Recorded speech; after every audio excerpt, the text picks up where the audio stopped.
மக்களே, இப்படி ஒரு டிஃப்ரெண்ட்டான பாஸ்தாவை இது வரைக்கும் நீங்கள் ட்ரை பண்ணியிருக்க மாட்டீங்க.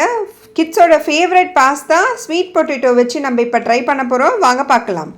நான் வந்து பெரிய சைஸில் ஒரு 3 ஸ்வீட் பொட்டேட்டோவை எடுத்து இட்லி அவிக்கிற மாதிரி அவிச்சு வச்சுருக்கேன். அதை வந்து ஸ்மாஷ் பண்ணிக்கலாம். நல்லா நம்ம ஸ்மாஷ் பண்ணிவிட்டு கொஞ்சமாக உப்பு தேவையான அளவு போட்டுட்டு மைதா வந்து ஒரு 2 டேபிள் ஸ்பூன் போட்டு நல்லா சப்பாத்தி மாவு பேசுகிற மாதிரி பிசைஞ்சிடணும். ஸோ இந்த மாதிரி வந்த உடனே என்ன பண்ண போனால் ஃபோர்க்கில் போட்டு லைட்டாக உருட்டி இந்த மாதிரி ஷேப்பில் வரும், பாஸ்தா ஷேப்பில். அதை வந்து எடுத்துப்போம். ரெடி ஆகிடுச்சு. இப்போ நம்ம என்ன பண்ணோம்னா இதை வந்து பாயில் வாட்டரில் போட்டுட்டு இமீடியட்டாக எடுத்துட்டு அதை வந்து நார்மல் வாட்டரில் போட்டு எடுத்துடணும். அதுக்கப்புறம் என்ன பண்ண போகிறோன்னா ஒரு கடாயில் பட்டர் தேவையான அளவு ஊற்றிக்கோங்க.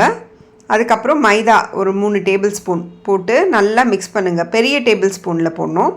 இது நல்லா மிக்ஸ் பண்ணி பால் வந்து ஒரு 1.5 கப், சில்லி ஃப்ளெக்ஸ் ஒரு 4 டேபிள் ஸ்பூன் போடணும். க்ரஷ் பண்ண பெப்பர் 2 டேபிள் ஸ்பூன்.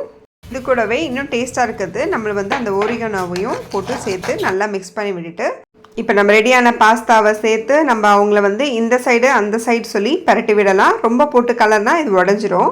பரட்டி விட்டுட்டோன்னா நம்மளுக்கு வந்து சூப்பரான எம்மியான ஹெல்த்தியான நம்மளோட பாஸ்தா ரெடி ஆகிடுச்சு. கண்டிப்பாக உங்கள் வீட்டு கிட்ஸுக்கெல்லாம் பிடிக்கும். நீங்களும் ட்ரை பண்ணி பார்த்துட்டு ஈவினிங் ஸ்நாக்ஸாக உங்கள் கிட்ஸுக்கு கொடுத்துட்டு எங்களுக்கு கண்டிப்பாக நீங்கள் ஃபீட்பேக் ஷேர் பண்ணணும். தேங்க்ஸ் ஃபார் வாட்சிங்.